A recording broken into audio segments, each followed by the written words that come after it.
За би сая нэг мэдээ уншсан юм аа. 6 сарын 10-нд 2 хоногийн өмнө гарсан нэг мэдээ. Мэдээлэл технологийн үйлдвэрлэлийг дэмжих тухай хуулийн хэрэгжилтийг хангахын тулд байнгын аваар байгуулагдаад удирдамж баталсан юм байна. За энэ дээр би нэг өгүүлбэр уншаад өгье. За ажлын хэсэг нь ер нь намрын ээлж чуулганы хугацаанд ажилланаа. За тэгээд энэ хуулийн хэрэгжилтийг хангахын тулд одоо төр, хувийн хвшил тэгэл одоо эрдэмт судлаачтай оролцоотой ажилланаа гэсэн байна тий. Тэгээ шаардлагатай тохиолдолд олон улсын туршлага судлах харьцуулалт хийнэ гэсэн байна тий. За энэ ингээд нэг хэдэн сарын ажил болох юм шиг санагдаад байхгүй надад. За би энийг 5 минутын дотор энэ нэлээд суурьтай нэг юм судалгаа харуулъя гэж утсан юм. За ер нь олон улсын туршлага судлахын тулд ингээд бүр юм далийн орнууд хизэж бүтэхгүй тийм одоо орнууд руу бити ингээд яваасаа тэ томилтоор зүгээр ингээд манай хажууд байгаа баруун хөрш Казахстан улс ер нь яаж бидраас ингээ хамаагүй төрүүлээд одоо стартапууд нь хөрөнгө оруулалтын сангууд хууль эрх зүйн хувьд бодлогын хувьд ингээд нэлээд урд байгаа вэ гэдгийг харуулахын тулд нэг жижигхэн хэсэг төр очиж. За би энд бол нэг 2 жилийн өмнө 3-4 сар яг энэ хэсэгт ажилласан. Одоо энд оффисд ажилласан. За эндээ болохоор захин яам нь ингээ хажуудаа байждаг. Астана хаб буюу IT парк нь ингээд байждаг. За энд ингээд IT-ийн мэрэгчлүүдийг бэлтгэдэг их сургууль нь энд байждаг. Энд ингээд бүх юм төвлөрчихсөн байгаа. За тэгээд Астана хаб гэж юу юм бэ гэдгийг ойлгохын тулд нэг амар судалгаа хийгээд авахгүйгээр яг одоогийн одоо санаачилж шүүсгэн байгуулагчдынх нь нэг одоогийн гүйцэтгэх захирлын үний Instagram руу ороод судалгаа хийчих болно. За 16 онд ер нь ингээд энэ санаачлагыг ерхий сайдтай ингээд дэвшүүлж ирсэн юм байна. Тэгэхээр одоо 16 он гэдэг чинь тэр ингээд хэдэн жилээр хоцорсон байна те. 9 жилээр хоцорсон. Гэтэ одоо хийхгүй бол тэгэл бид нар 30 жилээр хоцорсон байна гэд сууж авах үедээ. За тэгээд заашлаад ингээ харангуут ингээ 17 онд ингээд анхны одоо лонч нь хийгдчихсэн. Тэг яг ингээд бусад ингээд одоо бодлого тодорхойлогчдод ингээд пич тавиад санаачлаг гаргаад явчихсан байгаа байхгүй. За одоо тэгвэл ямар байна гэхээр одоо бол Казах стартапууд бол Монголд байгаа стартапуудыг бодвол ингээд 2-3 шат ингээд тагцсан гадны хөрөнгө оруулалтын сангуудаас хөрөнгө оруулалт татж байгаа маш их стартапууд байна. Тэднийг яг дараа нь тусдаа нэг дугаар болгоод би стартапуудын талаар ингээд одоо миний таньдаг хүмүүс байна. Хальт танилцчихсан юм фаундерууд байна. Тэдний ингээд түүхийг ингээд ярьж өгч болно. За Астана хаб яаж ингэж одоо нэлээд хурдтай ингэж яваад байгаа юм бэ гэхээр тавьж байгаа зорилтоос л хамаарна. Энэ зорилтыг харалтаа. За key goals 26 он хүртэл зорилтууд нь IT-ийн салбараас одоо гаднаас доллар татж байгаа дүнг 500 сая доллар болгоно гэж тийм 500 сая доллар гэдэг чинь хэдийн бэ? 1.7 их 80 төгрөггүй.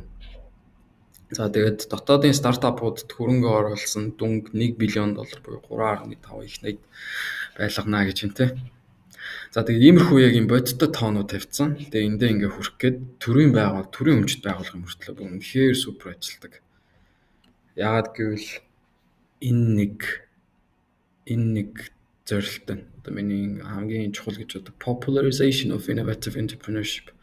За ингээд ер нь хөдөлмөрийн эрхлэлт стартап гэдэг энэ culture-ыг залуучуудын дунд ингээд popular байлгаж чадж байгаа. Тийм ч учраас сэргэлэн хүмүүс нь энэ зах зээл рүү энэ одоо салбар руу орж байгаа гих мэтчлэн ингээд амар олон юмнууд байгаа. Тэгээд товчхондоо хэлвэл за би өөрөө юу яагаагүй судалгаа хийх гэж үдээгүй зүгээр Клодигаар хийлгэж үтсэн. За ер нь бол ингээд яамнасаа ингээд юу авдаг юм байна. Санхүүжилт авдаг юм байна. Тэгээд хамгийн гол нь энэ Астана хабтай холбоотой байгаа бүх стартапуудаа бүх төрлийн татвараас чөлөөлөөд гэхдээ хариуд нь юу авч байгаа гэхээр Астана хаб өөртөө хамаарал бүхий стартапуудаас 1% борлуулалтыг нь авдаг. За тэнгууд одоо жишээ нь стартапын хувьд ямар сонголт ирж байгаа гэхээр би нэг бүх нийгмийн даатгалын шимтгэл татвар эдрийг болоод зүгээр би IT паркт борлуулалтын 1% өгчээ гэж болж байгаа хэрэг. Тэнгууд Астана хаб тэр дүн дээрээ одоо үйл ажиллагаагаа чигдрүүлээд дараагийн одоо сургалт хөтөлбөр зарладаг дараагийн одоо нэг хөрөнгө оруулалтууд дараагийн стартапуудаа хийдэг ч юм уу тий. Тийм байдлаар ингэж авч явдаг юм байна. За тэнгүүд Монголд яаж ийна гэж харъя л та тий. За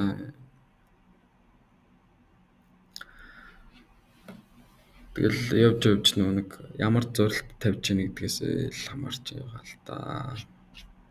За стратегийн зорилт дижитал бүтцгнэ. Хамгийн нэгт харилцаа холбоо мэдээллийн хөвсөн нэмэгдэх хэрэгцээ шалгах ханх суурь дэд бүтцийн бэлэн байдал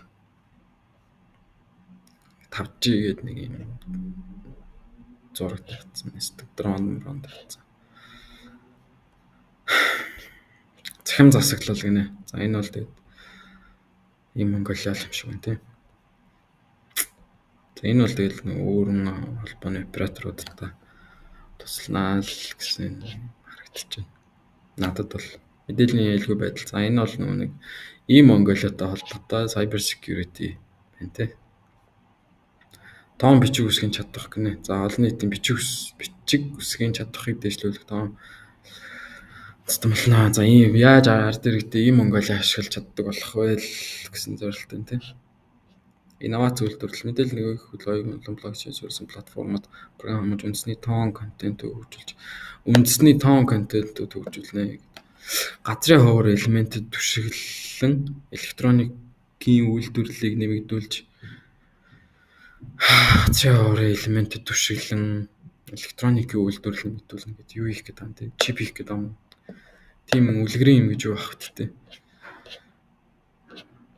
Үндэсний хөгжлийн орчууд. За хамгийн сүүлд 6-т ингээд нийгмийн эдийн засгийн салбарт харилцаа холбоо мэдээллийн технологийн бүтээгдэхүүн үйлчлэгийг нэвтрүүлж өрсөлдөх чадвар бүтээмж өргөөжийг дэвшлүүлнэ гэнэ. Тэгээд нэг юм пуужин тавьсан. За энэ хоёрын хооронд бол ингээд үнэхээр асар зөрүү байна. Ямар ч одоо амьдрал дээр буугаагүй нэг юм 6 юм зорилт тавьсан л гэж би хардаг да. Захим энэ бол ингээд амьдрал дээр буусан зорилт. За тэгээд энэ тоонд хоёр нь баг хүрч байгаа хаа. За тэгээд энэ мэдээг уншаад нэг иймэрхүү зүгээр нэг бидний яг хажууд байгаа ер нь манай хөрштэй, баруун хөрштэй. Хөрш ингээд шал өөр ажиллаад байна. Бид нэр яагаад чадахгүй байна. Бид нар ингээд одоо IT-ийн компаниуд өөрсдийн гэсэн хуйлтай болсон. Гэхдээ тэрийг хэрэгжүүлж чадахгүй байгаа гол асуудал нь журам байхгүй гэдэг. Тэр журмыг нь ер нь нэг сангийн яам дээр гатсан гэсэн сүүлийн тийм яг энэ байнгын орны хурлын одоо видеонууд дээр харсан сангийн яам одоо зөвшөөрөхгүй байгаа юм шиг байлаа. Тэгээд тэр хурал дээр нэг улсын хурлын гишүүн анаар хэлжсэн те. За энэ стартапуудын тэр нэг татврын хөнгөлөлт гэдэг чинь ингээд амар өрөвдөлтөө жижигхэн тоохгүй те. Тэрийг улсын төсөвт бүрдүүллээ гэдэг юу ч өөрчлөгдөхгүй, ямар ч нэмэр байхгүй. Гэхдээ тэр татваруудыг ингээд багасгах чадвал, бүр байхгүй болгох чадвал энэ салбар чи өөрөө ийм хэмжээний доллар оруулж ирэх боломжтой байдаг юм аа гэд нэг бодоод үзэх хэрэгтэй те.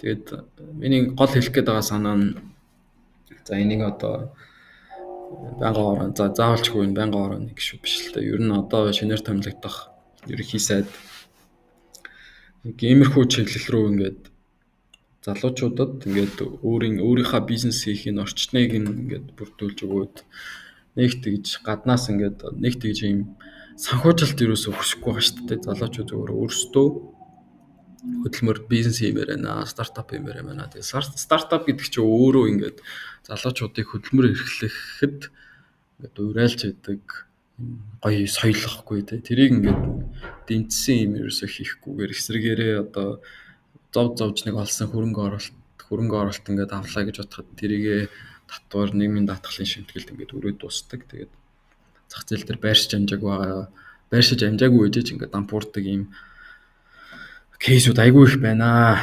Тэгэхээр ер нь миний хэлэх гээд байгаа гол санаа нь олон сараар ингэж судалгаа хийгээд байх хэрэггүй. Ингээ хажууд ингээд энийг хийцэн сайн жишг байна. Энийг ер нь зүгээр л copy paste яага хийчих болтгүй юм бэ. Өөрсдийнхээ нөхцөл байдалтай тулгуурлаад тэгээд сонь заалтууд байдаг юм байл л дээ. Одоо гадны хөрөнгө оруулалт ингээд 100,000 долларын тийм янз бүрийн босон тавьчихсан. Айгу сонь заалтууд байдаг юм билээ. Тэр бол дараагийн асуудал. Хамгийн эхлээд энэ санаачлаг гаргаад ингээд залуучууд өөрсдөө хин нэгнээс хамааралгүй байх гэдэг стартап эхлүүлээд өөрийн компани байгуулад ерөнхийдөө Монголдоо нэг юм туршаал Монголоос угаасаа тийм нэлээ их хэмжээний мөнгө олно гэж байхгүй. Бид нар чинь жижигхэн зах зээл. Тэгэхээр одоо чинь Израиль яадаг вэ гэхээр бас л цөөхөлнө шүү дээ. Тэгэл энэ яг ийм entrepreneurship-ийн соёл нь айгүй хөгжсөн. Тэгэл дотооддоо галс туршаал өөр том зах зээл рүү гардаг. Тэр нэг онцлогоо хэдүүлээ ингээд шингээж чадаад тэгэл дараагийн гарч ирж байгаа үе өөрийнхөө санаагаа Монголда галс туршаал гадны зах зээл рүү гарч болдог. Тиймэрхүү тэр нэг юм үндэсний хэмжээний нэг юм зорилт хэрэгтэй байна л да. Ийм зорилт одоо түрүүний харуулдаг зорилтууд бол биш. Өөр зорилт хэрэгтэй. Тийм яг ингээд хийж бүтээ гэж зорж байгаа одоо олон залуучууд цаашд гарч ирэн тэ. Яг одоо 18 та байгаа хүүхдүүд чинь ер нь нэлээд олоолаа байгаа шүү дээ. Алтанхаа жилийн хүүхдүүд. Тэр хүүхдүүдэд ингээд өөрөө юм санаачлаад хин нэгнээс хамааралгүй өөрөө бизнес хийгээд тэрийгэ Монголда туршаад гадагшаа гарахт нь хөрөнгө оруулалт авахд тэгээд эхний хэдэн жилүүдэд татваргүй гэдэг нэг юм дэлхийд даяар ингээд одоо англиар дефолт гэд болцсон. Ер нь ингээд байх ёстой угаасаа л байдаг гэдэг ойлголт болцсон юм татврын хөнгөлтүүд залуучуудын ийм стартапын хүрээнд байдаг ийм татврын хөнгөлтүүд Монголд байхгүй байгаа айгүй гонигтай байна. Ер нь бол айгүй хоцорсон байгаа. Гэхдээ гүйцэх боломж биднэрт байна. Ер нь яг энэ салбарт байгаа хүмүүс ер нь нэгдээд нэг дуу хоолойгоо одоо энэ шинэ ерөнхий сайдад ингээд албан ёсоор ингээд хүрэгдэг тийм байвал боломж ер нь биднэрт байгаа гэж боддог шүү дээ. За нэг 12 минутын дотор хажуу баруун хуршийнхаа нэг юм жижигхэн мэдээлэл хүргэлээ. Гэхдээ нэг цааш нь ингээд судлаад энэ хүмүүс чинь Монголд ирж ирсэн Монголтой ингээд харилцаа холбоотой байхыг ер нь өөрсдөө ч гэсэн одоо хүсдэг, манай залуучуудыг дэмжих хүсдэг. Тэрийг би өөрөө очиж ер нь 4 сар амьдрахтаа ер нь мэдэрсэн. Тэгээ яа эднэртэйг ингээд хамт ингээд явж болохгүй юм бэ? Галсын нэг одоо хуулийн залтуудаа, журмуудаа боловсруулад ингээд юм хийж бүтээл та гаднаас мөнгө оруулж ирэл та гэсэн юм хүмүүс бол залуучууд бол айгүй зөндөө байгаа шүү дээ. Тэрийг одоо яг энэ ажлын хэсэгт байгаа хүмүүстэй ярилцчихл байсан. Бүгд мэдчихл байгаа. Тэгээд энэ хүмүүс үдчихэвэл энэ судалгаа хийхдээ ингээд биднэрт тэнд ажиллаж амьдарч ирсэн залуучуудад маш их мэдээлэл байгаа шүү. Хамтарч ажиллахад нэлттэй шүү гэж хэлмээр байна.